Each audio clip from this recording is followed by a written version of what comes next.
18 के श्लोक नंबर 62 में भगवान स्वयं कह रहे हैं कि अर्जुन उस परमेश्वर की शरण में जा जिसकी कृपा से परम शांति व शाश्वत स्थान अर्थात सतलोक को प्राप्त होगा। वो परमेश्वर कौन है, कहां है, कैसा है, जानने के लिए कृपया अवश्य सुनिए जगत गुरु तत्वदर्शी संत रामपाल जी महाराज के अमृत वचन। सतगुरुदेव की जय। बंदी छोड़ कबीर परमेश्वर जी की जय। बंदी छोड़ गरीबदास जी महाराज जी की जय। स्वामी रामदेवानंद जी गुरु महाराज जी की जय हो।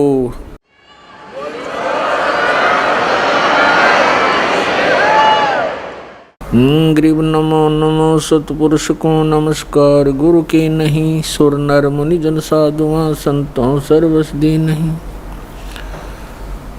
सतगुरु साहेब संत सब दंडोतम प्रणाम। आगे पीछे मध्य हुए तिनको जा कुर्बान। नराकार निर्विषम काल जाल वैभंजनम निर्लेपम निज निर्गुणम अकल अनोवेशोन्दनम। सोहम सुरति समापतम सकल समाना निर्तलय उज्ज्वल हिरंबर हरदमम बेपरवा अथा है वार पार नहीं मध्यतम। ग्रीब जो सुमर सिद्ध होई गणनायक गलता ना करो अनुग्रह सोई पारस पद परवाना। आदि गणेश मनाऊं गणनायक देवन देवा चरण कमल लो लाऊं आद्यंत करूं सेवा। परम शक्ति संगीतम रिद्धि सिद्धिदाता सोई अवगत गुण अतीतम सत्य पुरुष निर्मोही। जगदम्बा जगदीशम मंगल रूप मुरारी तन मन अर्पों शेषम भक्ति मुक्ति भंडारी। सुर नर मुनि जन ध्यावे ब्रह्मा विष्णु महेशा शेष शेष मुख गावे पूज्य आदि गणेशा। इंद्र कुबेर सरीखा वरुण धर्म राय ध्यावे समर्थ जीवन जी का मन इच्छा फल पावे। 33 कोटि आधारा जावे शेष 88 उतरे भव जल पारा कट है यम की फांसी। 33 कोटि आधारा जावे शेष 88 उतरे भव जल पारा कट है यम की फांसी। कर जोरूं विनती करूं धरूं चरण पर शीश। गुरु जी राम देवानंद जी महाराज ने दियो नाम बख्शीश। कोटि कोटि सिजदा करूं कोटि कोटि प्रणाम। चरण कमल में राखियो मैं बंदी जाम गुलाम। कुत्ता हूँ गुरुदेव का रामपाल दास का नाम। गले प्रेम की जेवड़ी जाखें चौहाँ जाऊं मैं। तो करो तो बावड़ू दूर दूर करो तो जाऊं। जो राखो त्यों ही रहूं जो देवो सो खाऊं। जय इब के सतगुरु मिले सब दुख आँखों रोए। चरणों ऊपर शीश धरूं कहूँ जो कहीं हो। कबीर साईं मिलेंगे पूछेंगे कुशलात। आदि अंत की सब कहूँ अपने दिल की बात। गुरु जी तुम ना भूलियो चाहे लाख लोग मिल जाएं। हम जैसे तुमको बहुत हैं, तुम जैसे हमको नोई। राम नाम रटते रहो जब तक घट में प्राण, कभू तो दीन दयाल के भनक पड़ेगी कौन। परमपिता परमात्मा पूर्ण ब्रह्म सारी सृष्टि के रचनहार कुल मालिक कबीर जी की असीम रजा से आप सभी पुण्यात्माएं सत्संग सुनने के लिए उपस्थित हुए। सौभाग्य आपका, आप जी सतलोक आश्रम बरवाला जिला हिसार हरियाणा के अंदर आप उपस्थित हुए। कोटि कोटि जन्मों के शुभ संस्कार जिस पुण्य आत्मा के उदय होते हैं, वही पुण्यकर्मी प्राणी सतलोक आश्रम बरवाला जिला हिसार से जुड़ते हैं। उन पुण्यात्माओं के पूर्व संस्कारों की गिनती नहीं हो सकती। परमेश्वर कबीर जी हम सभी आत्माओं को यथार्थ ज्ञान कराने के लिए आते हैं और वो ज्ञान वो अपने मुख कमल से स्वयं बोलते हैं। उसको श्रीमद् भगवत गीता अध्याय नंबर 4 के श्लोक नंबर 32 में कहा है कि सच्चिदानंद घन ब्रह्म की वाणी में ब्रह्मण मुखे, ब्रह्मण मुखे का अर्थ है सच्चिदानंद घन ब्रह्म की वाणी में धार्मिक अनुष्ठानों की जानकारी विस्तार से कही गई है। और उस अमर वाणी को, तत्व ज्ञान को जानने के पश्चात प्राणी पूर्ण रूप से मोक्ष प्राप्ति कर लेता है। चौथे अध्याय के 34वें श्लोक में बताया है कि उस तत्व ज्ञान को जो सच्चिदानंद घन ब्रह्म अर्थात परम अक्षर ब्रह्म पूर्ण परमात्मा सत्य पुरुष स्वयं आकर के अपने मुख कमल से जो ज्ञान देता है वो तत्व ज्ञान है। उस तत्व ज्ञान को तू तत्वदर्शी संतों के पास जाकर समझ, उनको दंडवत प्रणाम करने से और निष्कपट भाव से सरलता से प्रसन्न करने से वो तत्वदर्शी संत तुझे उस तत्व ज्ञान का उपदेश करेंगे। इससे एक बात तो ये सिद्ध हो गई है कि गीता ज्ञानदाता ये सच्चिदानंद घन ब्रह्म नहीं है, ये परम अक्षर ब्रह्म नहीं है, ये कंप्लीट गॉड नहीं है। और दूसरी बात ये सिद्ध हो गई है कि गीता जी का ज्ञान इनकम्प्लीट है, ये कंप्लीट नहीं है। क्योंकि गीता ज्ञानदाता स्वयं कहता है कि कोई तत्व ज्ञान है और वो गीता से हटकर है। यदि गीता के अंदर ही वो ज्ञान होता तो वो बोल देता कि गीता अध्याय नंबर फलाने में आप उस ज्ञान को पढ़ो, वो तत्व ज्ञान है। उसने स्पष्ट किया गीता ज्ञानदाता ने कि कोई और ज्ञान है जो गीता का ज्ञान मैं दे रहा हूँ उससे हटकर है और वो कंप्लीट ज्ञान है, कंप्लीट स्पिरिचुअल नॉलेज है। और तीसरा कंसेप्ट ये क्लियर हो गया कि गीता ज्ञानदाता भी उस तत्व ज्ञान से परिचित नहीं है। इसलिए उसने तत्वदर्शी संतों के पास जाकर तत्व ज्ञान को समझने के लिए अर्जुन को कहा है। तो वो तत्वदर्शी संत पुण्यात्माओं ये दास है रामपाल दास, वो तत्वदर्शी संत है जिस ज्ञान का श्री ब्रह्मा श्री विष्णु श्री शिव जी को ज्ञान नहीं, देवी को ज्ञान नहीं, गीता ज्ञानदाता इस सर्वपुरुष ब्रह्म को ज्ञान नहीं। वो ज्ञान परमेश्वर ने अपनी अमृत वाणी में कबीर वाणी में लिखा हुआ है और कबीर पंथी भी उस ज्ञान को समझ नहीं सके। सच्चिदानंद घन ब्रह्म की वाणी सूक्ष्म वेद कहलाता है। वो सूक्ष्म वेद को जो कबीर पंथी कहलाते हैं वो भी नहीं समझ सके। क्योंकि वेदों का समझना ये जनसाधारण की सतर की बात नहीं है। गुरु बिन काहू न पाया ज्ञान, जो थोथा भुस छड़े मूड किसान। गुरु बिन वेद पढ़े जो प्राणी, समझे न सार रह अज्ञानी। क्योंकि गुरु के बिना वेदों को समझा नहीं जा सकता, और गुरु के बिना जो वेद पढ़ते हैं उनको निष्कर्ष पता लगता नहीं, सारांश से परिचित नहीं हो पाते। इसलिए उनका प्रयत्न ऐसा है जैसे कोई मूढ़ किसान भूस को कूट कर उससे कनक प्राप्ति का प्रयत्न कर रहा हो।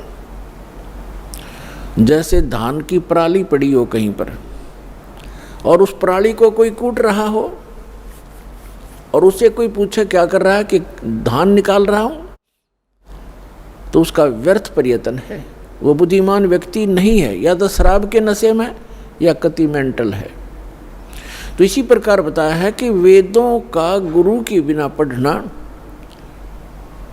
ये नकली गुरुओं से भी वेद नहीं पढ़े जा सकते। आज तक के जितने ऋषि महर्षि हुए ये सारे नकली गुरु थे, ये गुरु नहीं थे। इनको अध्यात्म ज्ञान शून्य था इनका।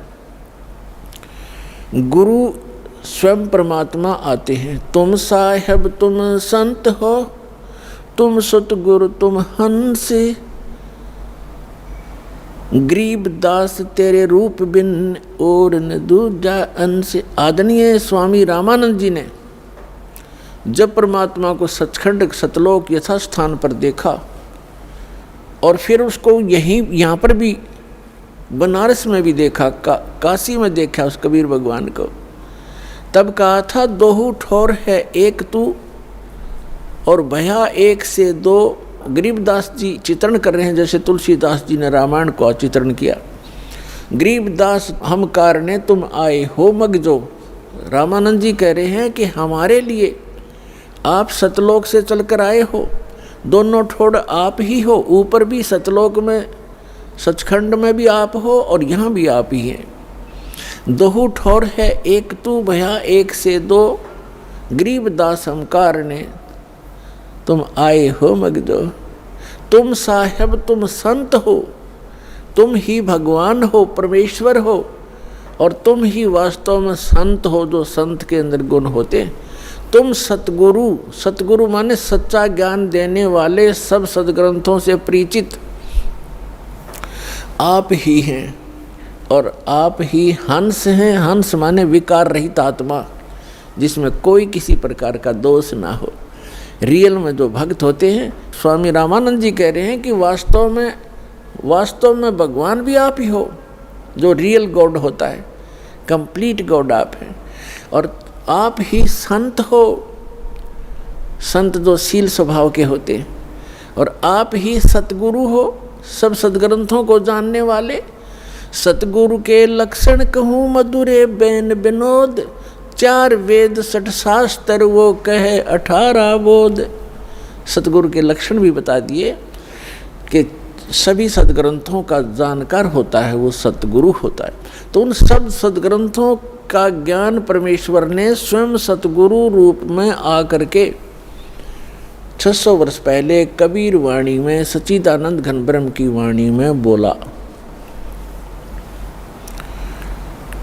तो यहाँ बताया है कि वो परमात्मा स्वयं आकर ही अपना ज्ञान बताते हैं, वो वास्तव में गुरु होते हैं, और उनके द्वारा बोली गई अमृतवाणी लिपिबद्ध की जाती है। वो सूक्ष्म वेद है, सच्चिदानंद घन ब्रह्म की वाणी है, वो कबीर वाणी है।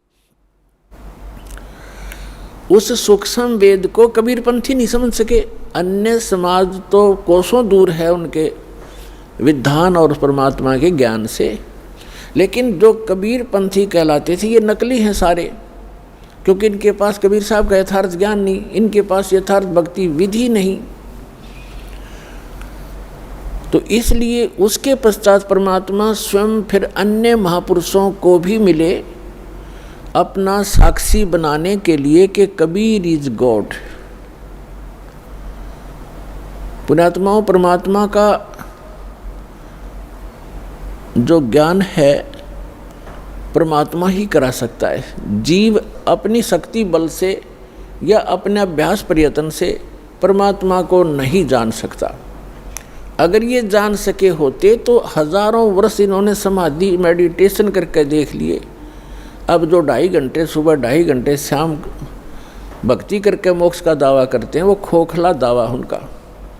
हजारों वर्ष उन्होंने इस शरीर में खूब टक्कर मार ली और लास्ट में कह दिया गॉड इज फॉर्मलेस, परमात्मा निराकार है, परमात्मा का केवल प्रकाश देखा जा सकता। तो परमात्मा नहीं देख सके वह, परमात्मा का जो प्रकाश देखा है तो परमात्मा बिना प्रकाश होगा किसका? वो तो ऐसा है जैसे ये शरीर है हमारा, ये ऐसा है जैसे किसी सरोवर तालाब के साथ में कोई मकान बना हो, कोई महल बना हो, और उस सूर्य का प्रकाश उस सरोवर के जल से रिफ्लेक्ट होकर, प्रतिबिंब होकर के, और उस मकान की किसी छत पर लग रहा हो, तो वहाँ उसका प्रकाश तो सूर्य का है, लेकिन वो सूर्य नहीं है। और कोई ये कहे ये प्रकाश तो सूर्य का है जो घर में हम देख रहे हैं, लेकिन सूर्य निराकार है, तो क्या वो बुद्धिमान व्यक्ति हो सकते? तो इस शरीर रूपी महल में उस परमात्मा का रिफ्लेक्टेड यानी प्रतिबिंब का जो बना हुआ प्रकाश है, प्रतिबिंब देखते हैं ये लोग। और लास्ट में इन्होंने यही मान लिया कि परमात्मा निराकार है, परमात्मा का केवल प्रकाश देखा जा सकता है त्रिकुटी में या जहाँ भी वो ध्यान का व्यर्थ प्रयत्न करते हैं। तो प्रकाश, परमात्मा बिना प्रकाश किसका हो गया वो? तो परमात्मा निराकार कैसे है? जब उसका प्रकाश आपने देखा तो है कहीं वो? तो सूर्य को निराकार बताने वाले और सूर्य का प्रकाश देखने का दावा करने वाले वो बुद्धिहीन प्राणी है। यही यथास्थिति समझ लेना इन अज्ञानी ऋषि, महर्षि और आज तक के जितने परमात्मा से अपरिचित संत हैं, उन्होंने यही थ्योरी बताई है। चाहे वो राधा स्वामी पंथ से संबंधित हैं, चाहे वो धन सतगुरु पंथ से, चाहे जय गुरुदेव पंथ से, और चाहे कोई अन्य जितने भी आज तक संत ऋषि महर्षि आप जिससे भी विचार सुनोगे, परमात्मा निराकार है। और जो निराकार और साकार दोनों स्थिति बताते हैं वो कति अनजान है। वो कहते हैं परमात्मा मूलतः तो वो निराकार ही है, लेकिन यहाँ साकार बन कर आता है, जैसे श्री राम और श्री कृष्ण रूप में। कोई बात हुई? फिर निराकार साकार अलग कैसे हो गया? तो साकार मानो या निराकार मानो उसको, तो दोनों स्थिति नहीं होती किसी वस्तु की। कोई नो कहे अंधा भी है और दिखे भी है, ये दोनों बात थोड़ी हो सकती है कि अंधा है तो अंधा ही है, उसको दिखता नहीं फिर, और दिखता है फिर अंधा कैसे? निराकार है तो साकार कैसे? वो साकार है तो निराकार कैसे? तो जिन महापुरुषों को परमात्मा स्वयं मिले अपने प्रयत्न से, पुण्यात्माओं, आज तक किसी ने भगवान को पाया नहीं। राज्य भी त्याग दिया, परिवार भी त्याग दिया, जंगल में वन में जाकर के गुफाओं में भी रह लिए, धुने लगाकर प्रयत्न किए, चारों तरफ आग बाल कर, और झरनों में खड़े होकर भी साधकों ने परमात्मा प्राप्ति का प्रयत्न किया, लेकिन ऑल इन वेन यानी सभी निष्फल रहे, क्योंकि उनकी साधना अकॉर्डिंग टू द शास्त्र नहीं थी। उनकी साधना शास्त्र अनुकूल नहीं थी, मनमाना आचरण था। और अब भी जो कर रहे हैं मनमाना आचरण, वो भी अपना जीवन व्यर्थ कर रहे हैं। जैसे श्रीमद् भगवद गीता अध्याय नंबर 16 के श्लोक 23 और 24 में स्पष्ट किया है कि शास्त्र विधि को त्याग कर जो मनमाना आचरण करते हैं उनको न तो कोई सुख होता है, न उनकी गति परम गति होती है, और न ही उनका कोई कार्य सिद्ध होता है, उसको कोई सिद्धि भी प्राप्त नहीं होती, अर्थात यूजलेस, व्यर्थ। इसलिए गीता अध्याय नंबर 16 के श्लोक नंबर 24 में स्पष्ट किया है, इससे तेरे लिए अर्जुन कर्तव्य और अकर्तव्य की व्यवस्था में सदग्रंथ ही प्रमाण है। सदग्रंथों के आधार से ही आप अपना कौन सी साधना करनी चाहिए, कौन सी ना करनी चाहिए, ये निर्णय कीजिए। किसी की दंत कथा लोकवेद पर विश्वास मत कीजिए।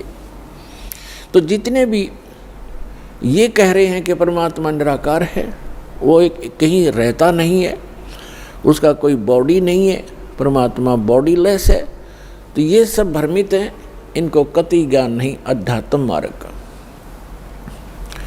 और जिन महापुरुषों को परमात्मा आकर मिले वो स्वयं ही आकर मिले, उनका एक विधान है, वो ऐसी ही लीला करते हैं, वो ऐसी लीला करते ही करते हैं जैसे हमारे वेद प्रमाण करते हैं।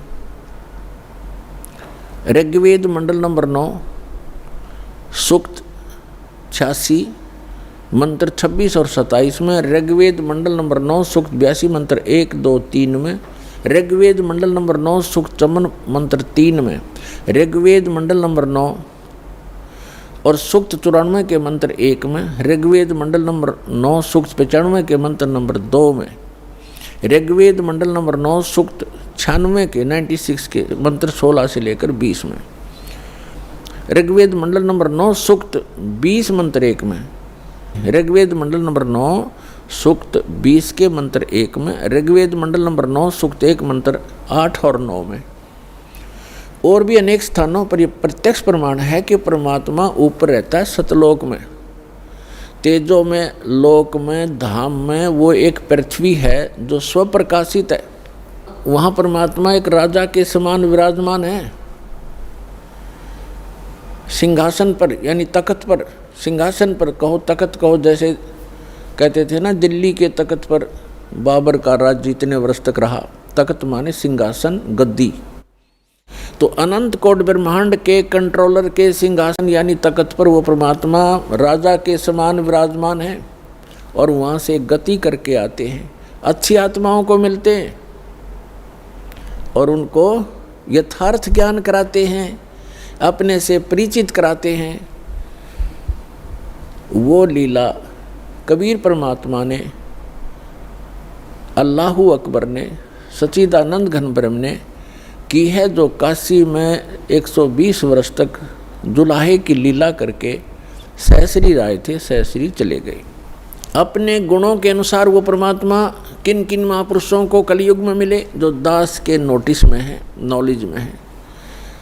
आदरणीय धर्मदास साहिब जी, आदरणीय मलुकदास साहिब जी, आदरणीय दादू साहिब जी, आदरणीय नानक साहिब जी सिख धर्म के प्रवर्तक, आदरणीय गरीबदास साहिब जी गांव छुड़ानी जिला ददर हरियाणा वाले, आदरणीय गीसा दास जी गांव खेखड़ा जिला मेरठ उत्तर प्रदेश वाले, आदरणीय स्वामी रामानंद जी बनारस वाले, काशी वाले।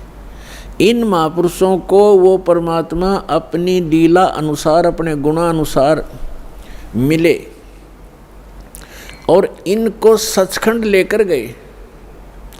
धर्मदास जी को जब सचखंड लेकर गए, 3 दिन तक वो अचेत रहे, 3 दिन और 3 रात। ऐसे ही मुलुकदास जी को लेकर गए, वो भी 3 दिन तक अचेत रहे। ऐसे ही नानक जी को लेकर गए, सिख धर्म के प्रवर्तक को, 3 दिन तक वो लापता रहे। उनका शरीर कहीं जंगल में रख दिया, उनकी आत्मा को लेकर परमात्मा सचखंड गए। तीसरे दिन उनको वापस छोड़ा। वहाँ के उपस्थित व्यक्तियों ने सोच लिया था कि ये बेई नदी के अंदर जल में डूब गए हैं नानक जी, क्योंकि डुबकी लगाकर पानी से बाहर नहीं आए थे, स्नान करने के लिए डुबकी लगाई थी, वहाँ से अंतर्ध्यान हो गए थे। इसी प्रकार आदरणीय दादू साहिब जी को परमात्मा लेकर गए थे, 3 दिन तक वो भी अचेत रहे थे, 3 दिन 3 रात। और तीसरे दिन फिर आकर के परमात्मा ने उनकी आत्मा वापस डाल दी थी, वो सचेत हो गए थे। उसके बाद आदरणीय गरीबदास साहिब जी को भी परमात्मा दिन के 10 बजे मिले थे, खेतों में, जंगल में गौ चरा रहे थे वहाँ पर, तो वहाँ से लेकर गए थे और उनको उसी दिन शाम को देर रात तक वापस छोड़ दिया था। उनको मृत जान करके चिता पर रख दिया गया था। चिता प्रज्वलित करने से पहले ही परमात्मा ने उनकी आत्मा को प्रवेश कर दिया बॉडी में और एकदम वो खड़े हो गए। इसी प्रकार आदरणीय गीसा दास साहिब जी भी 3 दिन और 3 रात तक ऐसे ही अचेत रहे थे और तीसरे दिन परमात्मा ने उनकी आत्मा को छोड़ा था। तो इसी प्रकार रामानंद जी भी कुछ घंटों तक ही परमात्मा के साथ ऊपर रहे थे, 5-6 घंटा, और फिर उनकी आत्मा को जो वापस छोड़ा तो वो परमात्मा के गवाह बने, साक्षी बने। तो पुण्यात्माओं, उनमें से आदरणीय गरीबदास साहिब जी गांव छुडानी, जिला झज्जर वाले, इनको परमेश्वर ने अपना यथार्थ ज्ञान पुनः दिया। वैसे तो अन्य महापुरुषों को भी बताया, लेकिन उस समय की वाणी जो है बीच में थोड़ी बहुत कोई रह जानी थी, इधर उधर पूरी संग्रहित नहीं हो पानी थी। तो गरीबदास जी के रूप में परमात्मा ने उस प्यारी आत्मा के माध्यम से अपना कंप्लीट ज्ञान दिया। और एक गोपाल दास नाम के एक दादूपंथी संत ने वो लिखी और गरीबदास जी बोला करते थे। ऐसे ही धर्मदास साहिब जी ने लिखी थी, परमेश्वर कबीर जी बोला करते थे।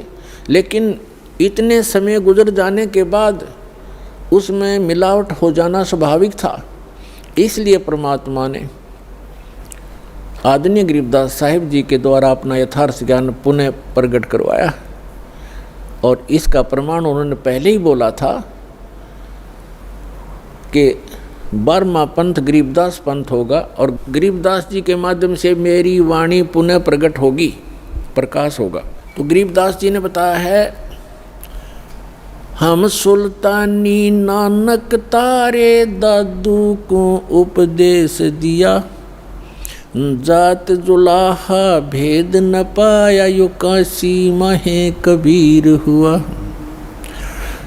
गरीबदास साहिब जी कह रहे हैं कि हम इंक्लूडिंग मी यानी गरीबदास सहित नानक जी को, अब्राहिम सुल्तान अधम को और दादू जी को, गरीबदास साहिब जी कह रहे हम सब को पार किया। किसने? परमात्मा कबीर जी ने। और कौन है वो कबीर जी? जो धानक रूप में, जो लाहे रूप में काशी में 120 वर्ष तक रहे थे। वो परम अक्षर ब्रह्म, वो सत्य पुरुष, वो अकाल मूर्त हैं, वो शब्द स्वरूपी राम है। हम सुल्तानी नानक तारे दादू को उपदेश दिया, जात जुलाहा भेद न पाया, वो काशी महे कबीर हुआ। अनंत कोटि ब्रह्मांड का एक रति नहीं भारे, सतगुरु पुरुष कबीर हैं कुल के सिरजनहार। आदरणीय नानक साहिब जी ने कहा, जो गुरु ग्रंथ साहिब के पृष्ठ नंबर 24 पर अंकित है वाणी कि एक सवान दुई सवानी नाल भलके भौकाई सदा ब्यार, कूड़ छुड़ा झूठा मरदार, ये धानक रूप रहा करतार। तेरा एक नाम तारे संसार में, एहो आस एहे आधार, और धानक रूप रहा करतार। फाई सूरत मलुक की वेश, ए ठगवाड़ा ठगी देश, खरा सियाणा भौता भारी, धानक रूप रहा करतार। परमात्मा सचखंड में लेकर गए आदरणीय नानक साहिब जी को। फिर परमेश्वर ने उनको बेई नदी के किनारे वापस छोड़ दिया सहशरीर। तो उसके बाद उन्होंने, परमात्मा ने सचखंड में कहा था कि मैं काशी में रहता हूँ, जुलाहे का काम, दानक का काम करता हूँ और सतनाम दूंगा, वहाँ आ जाना, सतनाम से मोक्ष होगा बच्चा, और कोई तरीका नहीं। तो नानक साहिब जी एक सुल्तानपुर शहर में एक नवाब के यहाँ मोदी खाने में नौकरी करते थे। वो नौकरी त्याग दी, सच्ची सरकार की नौकरी के लिए चल पड़े।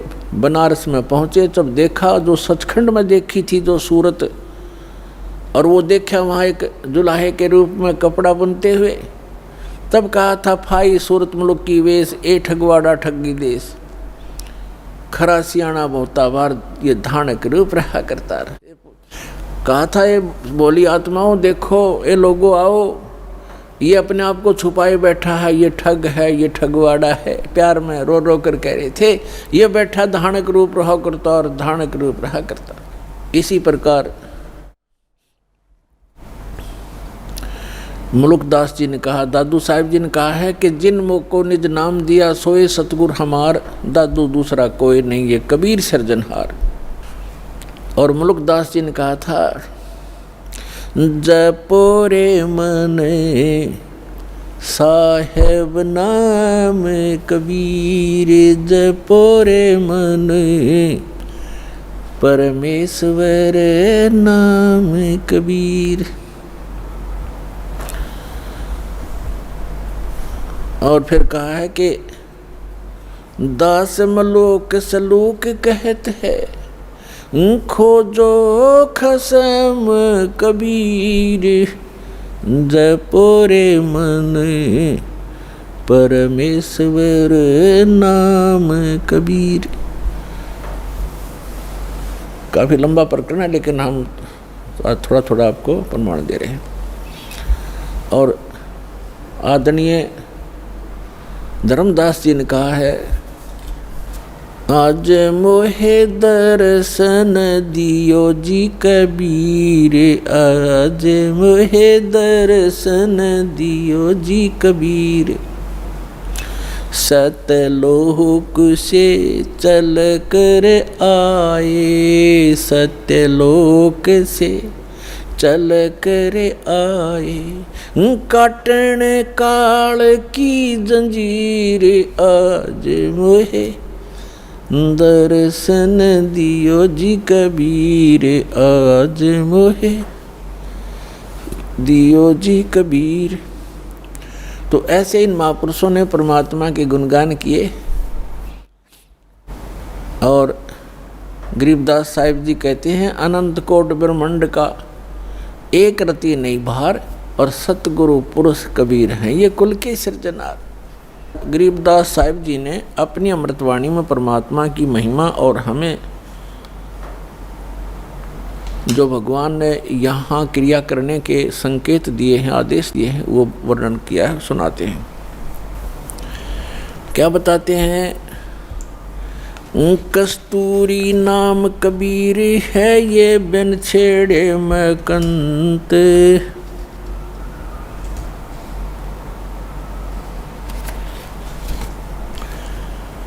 आद अंत की कहते हूँ पटतर कोई न संत। गरीबदास जी कह रहे हैं कि कस्तूरी नाम कबीर है बिन छेड़े महकंत, और आद अंत की कहते हूँ पटतर कोई न संत। कि जैसे कस्तूरी को चाहे कोई छुओ या ना छुओ, उसमें से प्रॉपर महक आती ही रहती है अपने आप ही।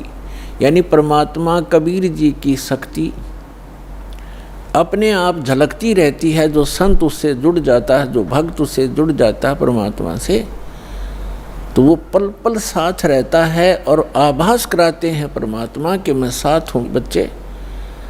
और वो भक्त फिर पल पल में परमात्मा से मिलने वाले लाभ को महसूस करता है।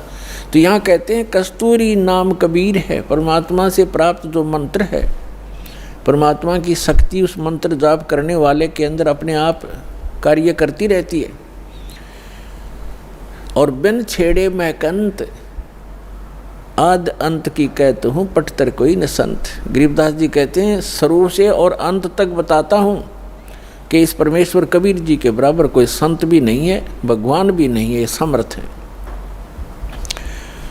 चिदानंद चंदन कला अवगत लहर उठंत, और झिन्न आकार अजोख पद तिरकुटी में दिखंत। तिरकुटी भरकुटी मेट दे, घट के घाट अनंत, और घट मट से न्यारा रहे जाका आदि न अंत। अब क्या बताते हैं कि जो तुम इस बॉडी में परमात्मा को देखने की चेष्टा करते हो, इसके अंदर परमात्मा का केवल प्रतिबिंब ही देख सकोगे। वो परमात्मा जहाँ रहता है वो स्थान भिन्न है। वहाँ जाने की विधि भी उस सूक्ष्म वेद में वर्णित है, अन्य किसी ग्रंथ में नहीं है। नैनो मद निरखत रहे अवगत नाम कबीरे, बेड़ा पार लगाए हूँ सुरत सरोवर तीरे। दो नैनों बिच कमल है उजल हिरंबर धामे, शेष शेष पुन रटत हैं जिन्होंने पाया वो राम। शेष 88 ना गए 2400 पर चोखे, 3300 पर तलब है कोई बकरा कोई भूखे। शेष 88 ना गए 2400 पर चोखे, 3300 पर तलब है कोई बकरा कोई भूखे। अब क्या बताते हैं परमात्मा? गरीबदास जी कह रहे हैं परमात्मा की महिमा के जिस स्थान पर हमने पहुंचना है, जहां जाने के बाद साधक को कोई जरा और मरण कष्ट नहीं रहता, वहाँ किसी चीज़ का अभाव नहीं है, वो सुख सागर है। वहाँ जाने की जो साधना है वो या तो परमात्मा स्वयं आकर बताते हैं या उन महापुरुषों को प्राप्त थी जिनके विषय में दास ने अभी आपके सामने उनके शुभ नाम बताए। लेकिन उन महापुरुषों को हमने महत्व नहीं दिया। उस समय जिस समय वो प्रगट थे, उनके जाने के बाद भले ही हम ढेर सारे अनुयायी भी बन गए, लेकिन जो रहस्य उन छुपा गए वो अपने अमृतवाणियों में अब एफिडेविट बना गए, लिख गए, उनको वो खुद ही समझ सकते हैं, उसमें कोड वर्ड होते हैं। उसके बाद उनके जाने के बाद बहुत ज़्यादा अनुयायी भी बन गए, लेकिन उनके उन संकेतों को नहीं समझ सके। उन महापुरुषों ने क्या कहना चाहा था समाज ने स्वीकार किया नहीं। देख सकते हैं आप आदरणीय नानक साहिब जी के उसमें कितने अनुयायी थे जब वो वर्तमान में थे, बहुत ही नाम मात्र थे। उनके जाने के बाद आप देख रहे थे करोड़ों की संख्या में शिष्य बन गए। अब वो उस समय अगर वर्तमान थे, उस समय कोई पूछने वाला ढंग से उनसे अर्ज करते तो वो रहस्य बता देते, लेकिन उस समय हम उनकी कीमत को समझ नहीं सके। ऐसे ही कबीर परमेश्वर आए थे, उस समय लोगों ने परमात्मा को समझा नहीं, वहाँ की जनता ने, तो परमात्मा अपना कोड वर्ड लिख कर चले गए। ऐसे ही गरीबदास साहिब जी को, मुल्कदास साहिब जी को, दादू साहिब जी को मिले, उस समय उनकी कोई किसी ना पूछने की मैं तो नहीं दिया, जिस कारण से वो अपने कोड वर्ड छुपा कर चले गए। अब उन सभी सांकेतिक शब्दों को, उन अद्भुत रहस्यों को उजागर करने की बुद्धि इस दास को दी कबीर भगवान ने। तो सभी सदग्रंथों की, सभी महापुरुषों के को जो शुभ संकेत हैं और रहस्य में संकेत हैं, उनको बताने के लिए इस दास पर मेहर करी है, और वो आपको अब रूबरू कर रहा है, इसका लाभ उठाओ। अब क्या बताते हैं कि जो ज्ञान परमात्मा स्वयं आकर बताता है वो है मूल ज्ञान, तत्व ज्ञान, और उसको ना समझकर ये 88,000 ऋषि कहते शेष 88 ही ना गए और 2400 पर चौखे। 88,000 ऋषि माने जाते हैं सनातन धर्म के अनुसार, और 24 अवतार माने जाते हैं, 25वां अभी आना शेष है। तो ये बता रहे हैं कि आप बात करते हो अपनी इन साधनाओं से पार होने की, वो 88,000 ऋषि नहीं पहुंचे, और ये 24 अवतार भी उस स्थान को प्राप्त नहीं कर सके, और 33 करोड़ देवता माने जाते हैं। कहते 3300 पर तलब है कोई बकरा कोई बोक है। सुर नर मुनिजन 33 करोड़ी, बंदे सभी निरंजन डोरी। ये 33 करोड़ देवता ये सब काल की डोर से बंधे हुए हैं, इनको यथार्थ ज्ञान नहीं। अपनात्मा अब यहाँ एक बहुत बड़ा जो है बहुत बड़ी शंका पैदा हो जाती है भक्त को कि 88,000 ऋषि ऐसे महापुरुष कहलाते हैं और वो भी पार नहीं हुए, तो पुण्यात्माओं, ये कहने से नहीं, प्रमाणों से सिद्ध होगा कि न तो ब्रह्मा विष्णु महेश को ज्ञान था और ऋषियों को तो होगा कहाँ, क्योंकि ब्रह्मा जी से ही ज्ञान प्राप्त है इनको। अब एक शब्द दास ने परमात्मा की अमर वाणी से, गरीबदास जी की वाणी से बोला है कि 88 नहीं गए और 2400 पर चौक, 3300 पर तलब है कोई बकरा कोई बोक, यानी 33 करोड़ देवता, 88,000 ऋषि, 24 अवतार जो अभी तक आ चुके, ये मोक्ष प्राप्ति नहीं कर सके। क्यों नहीं कर सके? क्योंकि इनके पास अध्यात्म ज्ञान नहीं था, वो तत्व ज्ञान नहीं था जो श्रीमद् भगवद गीता अध्याय नंबर 4 के श्लोक नंबर 32 में कहा है कि सच्चिदानंद घन ब्रह्म की वाणी में वो अमृत ज्ञान, वो तत्व ज्ञान है जो उन्होंने अपने मुख कमल से बोला है। उसमें विस्तार के साथ साधना लिखी है, यज्ञ यानी धार्मिक अनुष्ठानों की जानकारी बताई है। उसको जानने के बाद मोक्ष प्राप्ति होगी। चौथे अध्याय के 34वें श्लोक में गीता ज्ञानदाता कहता है कि अर्जुन, उस तत्व ज्ञान को जो सच्चिदानंद घन ब्रह्म की वाणी में लिखा है, उस तत्व ज्ञान को तू तत्वदर्शी संतों से जाकर समझ, उनको दंडोत प्रणाम करने से, कपट छोड़कर सरलतापूर्वक प्रश्न करने से वो तत्वदर्शी संत तुझे उस तत्व ज्ञान का उपदेश करेंगे। तो इससे सिद्ध है कि गीता ज्ञान दाता भी उस तत्व ज्ञान से अपरिचित है, और तत्व ज्ञान से अपरिचित है तो मोक्ष कहाँ से होगा उनका? तो ये अंडरस्टूड है पुण्यात्माओं कि अभी तक इन ऋषि महर्षियों और इन देवताओं को कख भी पता नहीं था अध्यात्म मार्ग का। केवल डरे डोते रहे, सिद्धियां प्राप्त कर लेते, आकाश में उड़ जाने की, पृथ्वी के ऊपर चलने की, सागर को पी जाने की।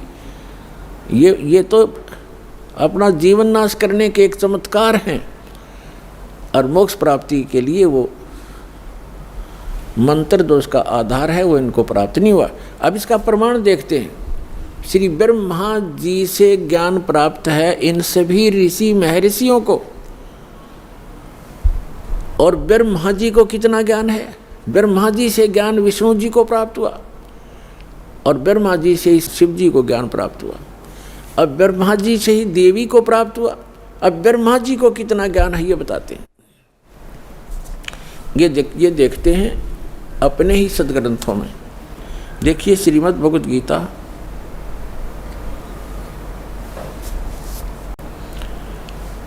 और ये सचित्र मोटा टाइप, ये यहाँ से प्रकाशित है। इसके कौन है संपादक? हनुमान प्रसाद पोदार चिमनलाल गोस्वामी, और ये गीता प्रेस गोरखपुर से प्रकाशित है।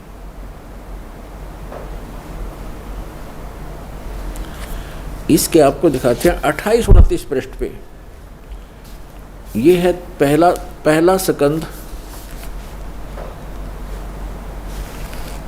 संक्षिप्त देवी भागवत देवी पुराण, और 28 पृष्ठ पे यहाँ Vyas ji, writer of the all Purana and Veda, Narad ji ने कहा, महाभाग व्यास जी, तुम इस विषय में जो पूछ रहे हो ठीक यही प्रश्न मेरे पिताजी ने भगवान श्री हरि से किया था। देवादिदेव भगवान जगत के स्वामी हैं, लक्ष्मी जी उनकी सेवा में उपस्थित रहती हैं, दिव्य कौस्तुभ मणि उनकी शोभा बढ़ाती है, वे शंख चक्र गदा लिए रहते हैं, पीताम्बर धारण करते हैं, 4 भुजाएं हैं, वक्ष स्थल पर श्री वत्स का चिन्ह चमकता रहता है, वे चराचर जगत के आश्रय दाता हैं, जगत गुरु एवं देवताओं के भी देवता हैं। ऐसे जगत प्रभु भगवान श्री हरि यानी विष्णु जी महान तप कर रहे थे, उनकी समाधि लगी थी। यह देखकर मेरे पिता ब्रह्मा जी को बड़ा आश्चर्य हुआ। अतः उन्होंने उनसे जानने की इच्छा प्रकट की। ब्रह्मा जी ने पूछा, प्रभु आप देवताओं के अध्यक्ष, जगत के स्वामी, भूत भविष्य एवं वर्तमान के सभी जीवों के एकमात्र शासक हैं। भगवान फिर आप क्यों तपस्या कर रहे हैं और किस देवता के आराधना में ध्यान मगन है? मुझे असीम आश्चर्य तो ये हो रहा है कि आप देवेश्वर एवं सारे संसार के शासक होते हुए भी समाधि लगाए बैठे हैं। ब्रह्मा जी के विनीत वचन सुनकर भगवान श्री हरि उनसे कहने लगे, ब्रह्मन सावधान होकर सुनो, मैं अपने मन का विचार व्यक्त करता हूँ। देवता, दानव और मानव सब यही जानते हैं कि तुम सृष्टि करते हो, मैं पालन करता हूँ और संकर संहार क्या करते हैं, किंतु फिर भी वेद के पारगामी पुरुष अपनी युक्ति से यह सिद्ध करते हैं कि रचने, पालने और संहार करने की यह योग्यता जो हमें मिली है, इसकी अधिष्ठात्री शक्ति देवी है। वे कहते हैं कि संसार की सृष्टि करने के लिए तुम में राजसी शक्ति का संचार हुआ है, मुझे सात्विक शक्ति मिली है और रुद्र में तामसी शक्ति का आविर्भाव हुआ है। उस शक्ति के अभाव से तुम इस संसार की सृष्टि नहीं कर सकते, मैं पालन करने में सफल नहीं हो सकता और रुद्र से भी संहार कार्य होना भी संभव नहीं। ब्रह्मा जी, हम सभी उस शक्ति के सहारे ही अपने कार्य में सदा सफल होते आए। सुवर्त प्रत्यक्ष और परोक्ष दोनों उदाहरण में तुम्हारे सामने रखता हूँ, सुनो। यह निश्चित है कि उस शक्ति के अधीन होकर ही मैं शेष नाग की सैया पर सोता हूँ और सृष्टि करने का अवसर आते ही जाग जाता हूँ। मैं सदा तप करने में लगा रहता हूँ, उस शक्ति के शासन से कभी मुक्त नहीं रह सकता। कभी अवसर मिला तो लक्ष्मी के साथ सुखपूर्वक समय बिताने का सौभाग्य प्राप्त होता है। मैं कभी तो दानों के साथ युद्ध करता हूँ। अखिल जगत को भय पहुँचाने वाले दैत्यों के विकराल शरीरों को शांत करना मेरा परम कर्तव्य हो जाता है। फिर यहाँ बताया है, मुझे सब प्रकार से शक्ति के यानी दुर्गा के अधीन होकर रहना पड़ता है। उन्हीं भगवती शक्ति का यानी दुर्गा जी का मैं निरंतर ध्यान किया करता हूँ, मैं उसी की भक्ति करता हूँ, साधना करता हूँ। ब्रह्मा जी, मेरी जानकारी में, मेरे स्पिरिचुअल नॉलेज में इन भगवती शक्ति से यानी दुर्गा जी से बढ़कर दूसरा कोई देवता नहीं, भगवान नहीं। अपने आत्मा श्री ब्रह्मा जी, श्री विष्णु जी, नारद और व्यास जी के ज्ञान के सतर का अपना पता लग गया कि ब्रह्मा जी तो श्री विष्णु जी को सर्वेश्वर, सब जगत का रचनहार, सबका पालनहार बता रहा है, और विष्णु जी कह रहे हैं मैं तो दुर्गा से ऊपर कोई भगवान नहीं मानता, दुर्गा ही सब कुछ है और मैं उससे ऊपर किसी भगवान से, किसी देव से परिचित नहीं हूँ, उससे ऊपर कोई शक्ति ही नहीं है। आ गया सत्र श्री विष्णु जी के ज्ञान का, और इन्हीं से ज्ञान प्राप्त अब श्री शंकर जी को। अपने आत्मा श्री देवी जी कैसा ज्ञान रखती हैं, उनके पास ले चलते हैं आपको। ये देखिएगा 562 पृष्ठ पर 7वां स्कंद, इसी पवित्र पुराण का 7वां स्कंद, संक्षिप्त देवी भागवत 562 पृष्ठ पे देवी का द्वारा हिमालय को ज्ञानोपदेश। देवी जी हिमालय राजा को ज्ञान बता रही है और ब्रह्म के विषय में जानकारी दे रही है, ब्रह्म स्वरूप का वर्णन। श्री देवी जी कहने लगी, पर्वतराज, पहले तो अपने विषय में बताया, फिर कहा है उस ब्रह्म का क्या स्वरूप है यह बतलाया जाता है, जो प्रकाश स्वरूप सबके अत्यंत समीप में स्थित हृदय रूप गुहा में स्थित होने के कारण गुहाचर नाम से प्रसिद्ध और महान पद अर्थात परम प्राप्य है। वह समस्त प्रजा के ज्ञान से परे है, अर्थात किसी की बुद्धि में आने वाला नहीं है, यह तुम जानो।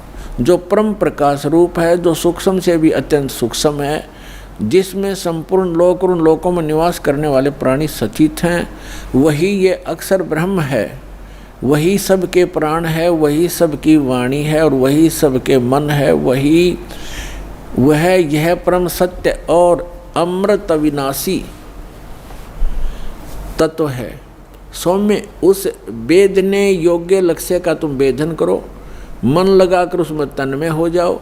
सौम्य उपनिषद में कथित महान अस्त्र रूप धनुष लेकर उस पर उपासना द्वारा तीक्ष्ण किया हुआ बाण संधान करो और फिर भावनागत चित्त के द्वारा उस बाण को खींचकर उस अक्षर रूप ब्रह्म को ही लक्ष्य बनाकर वेदन करो। प्रणव यानी ओम तो धनुष है, जीवात्मा बाण है और ब्रह्म को उसका लक्ष्य कहा जाता है। अब श्री देवी कह रही है कि सब एक ओम नाम का जाप करो, ब्रह्म पाने का उद्देश्य रखो, दैट्स ऑल। जीवात्मा तो साधना करे और ओम का जाप करे, ब्रह्म प्राप्ति का उद्देश्य रखे। आगे देखो स्पष्ट किया है, लक्ष्य कहा जाता है।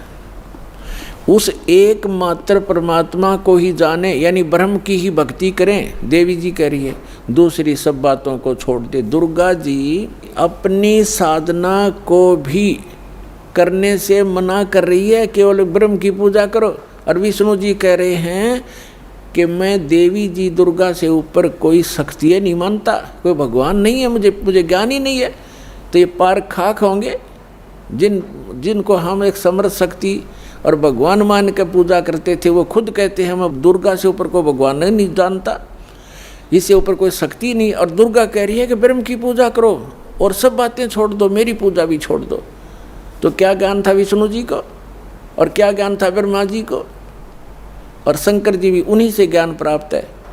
तो इनसे पता चलेगा, जो दास शब्द बोल रहा है और इस परमात्मा ने अपनी वाणी में लिखा है कि 88 नहीं गए और 2400 पर चौक और 3300 पर तलब है, कोई बकरा कोई बोक है। सुर नर मुनिजन 33 करोड़ी सुर देवता, और ये 33 करोड़ मुनिजन सब 33 करोड़ देवता ये काल के बंधे हुए हैं, इनको ऊपर का ज्ञान नहीं है। यहीं इसी की सत्य असत साधना जो इनके सतर की उसको कर करके अपना जीवन यहीं व्यतीत कर रहे हैं। अब दुर्गा जी क्या बता रही है, उस एकमात्र परमात्मा को ही जाने, दूसरी सब बातों को छोड़ दे। यही अमृत रूप परमात्मा के पास पहुंचाने वाला पुल है। संसार समुद्र से पार होकर अमृत स्वरूप परमात्मा को प्राप्त कराने का यही सुलभ साधन है। जिस प्रकार रथ यहाँ आते हैं, इस आत्मा का ओम के जप के साथ ध्यान करो ब्रह्म का, और इससे अज्ञान में अंधकार से सर्वथा परे और संसार समुद्र से उस पार जो ब्रह्म है उसको पा जाओगे। ओम का जाप करो, ब्रह्म पाने का उद्देश्य रखो, उस ब्रह्म को पा जाओगे, तुम्हारा कल्याण हो। और वो कहाँ रहता है ब्रह्म? यह सबका आत्मा ब्रह्म लोक रूप दिव्य आकाश में स्थित है।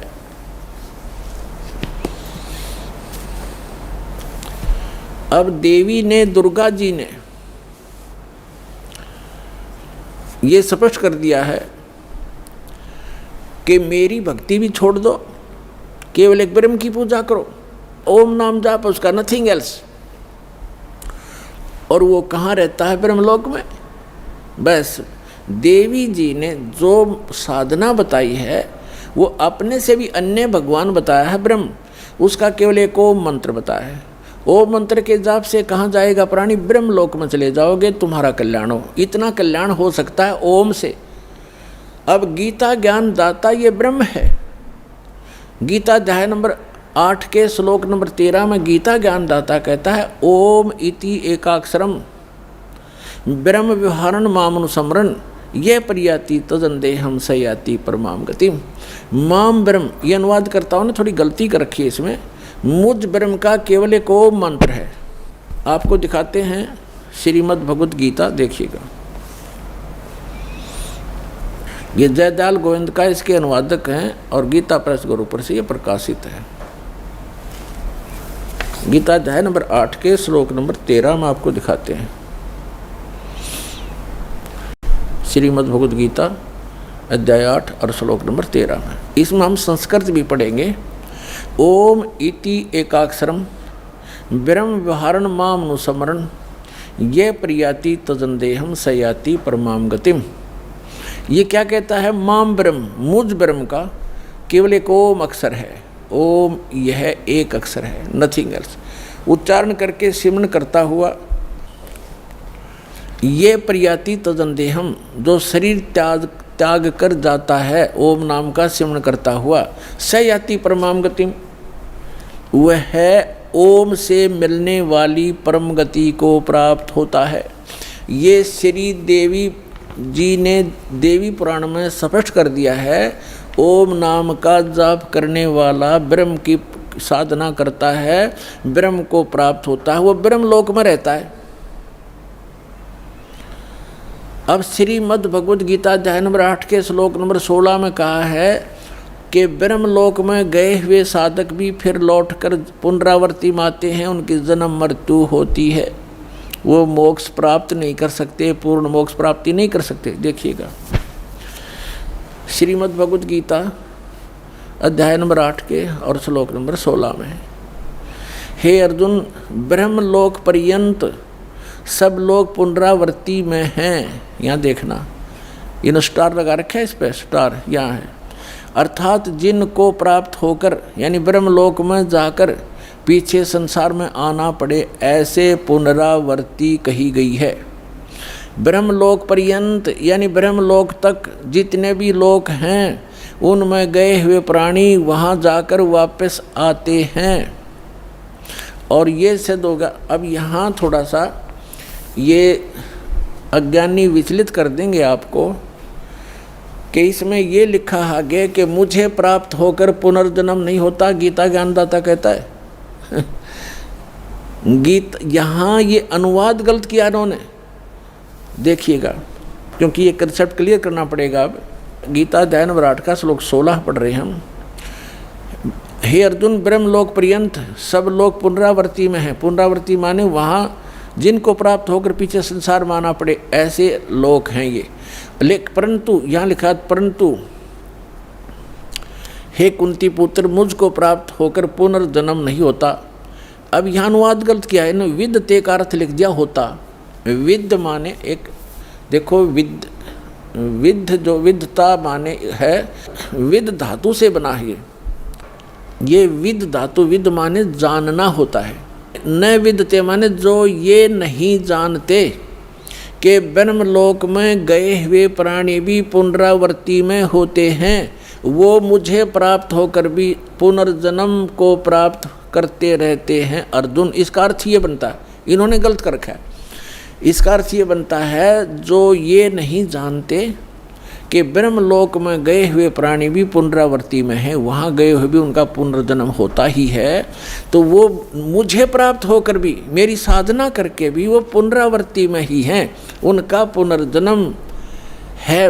अर्जुन, जो ये नहीं जानते, ये देखो फिर आप समझ में आएगा आपका। ये लिखा है, अब्रह्मभुवनात् लोका पुनरावर्ती ने अर्जुन। यह कहता है कि माम उपेते तु कौनते पुनर्जन्म, मुझे प्राप्त होकर पुनर्जन्म है। न विदते माने जो ये नहीं जानते कि अब्रह्मभुवनात् लोका पुनरावर्ती ने अर्जुन, माम उपेते तु कुंते पुनर्जन्म, मुझे प्राप्त होकर तो अर्जुन पुनर्जन्म ही होता है। जो ये नहीं जानते, जो ये नहीं जानते कि मुझे प्राप्त होकर भी पुनर्जन्म होता है, क्योंकि मैं ब्रह्मलोक में रहता हूँ और ब्रह्मलोक में गए प्राणी पुनरावर्ती में हैं, तो उन साधकों का भी पुनर्जन्म होता है जो ये नहीं जानते कि ब्रह्मलोक में गए हुए प्राणी पुनर्जन्म में आते हैं, मुझे प्राप्त होकर भी वो पुनर्जन्म ही प्राप्त करते हैं। इसका ये अर्थ है सीधा सा।